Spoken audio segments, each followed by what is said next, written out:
Greetings, and welcome to the first lecture in our Idle Business Tycoon simulation course that uses Unity3D and Playmaker to show you how to create a game from scratch. You don't have to know how to do any programming. There are no real prerequisites in terms of any kind of game design knowledge.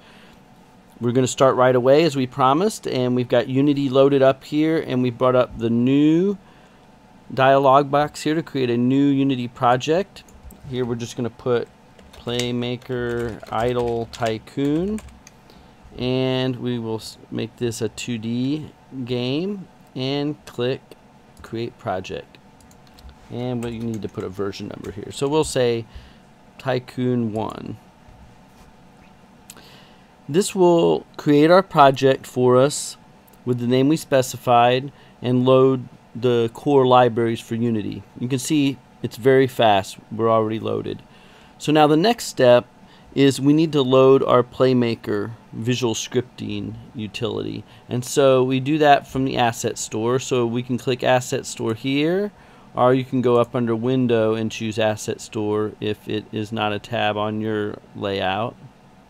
So we'll go to Asset Store and download, and here we can just put in our filter and put in Playmaker, because I got a lot of assets, and just click filter like that, and you'll see that Playmaker is now filtered, and you can click download to download Playmaker if this is your first time using it on this particular PC.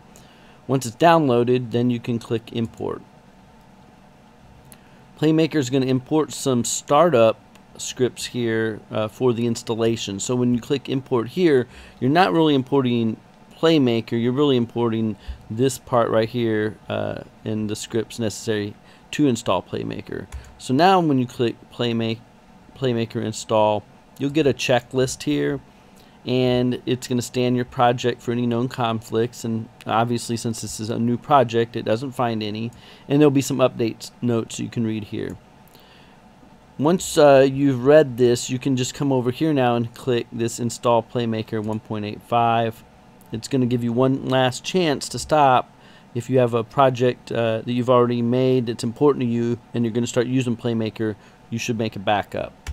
So we're going to click I made a backup, and it's going to go ahead and install Playmaker. And now you can see this is a much longer list of things it's installing.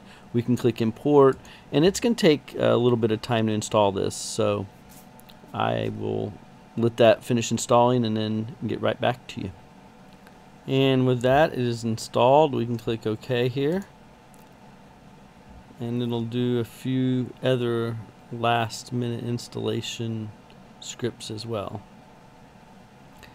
And with that, Playmaker is installed. We can see the files there in the background, and we can close these dialogues here, and we can go ahead and close this @sort tab, or at least just move over to scene so we don't have to look at it. And you can see that we have all these assets here with Playmaker that have been installed, so we're ready to go. One thing I'll usually do is just run the project real quick to make sure we don't get any errors here in our console. So we can click this tab here to bring up the console, and this is where we'll see any errors.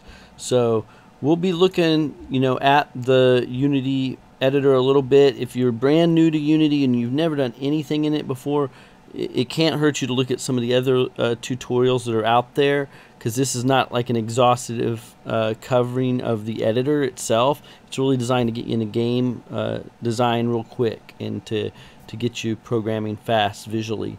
So with that said, in the next lecture we're going to get started right away with setting up our project and our scene for our store and create our first state machine in Playmaker. So we'll see you in lecture 2.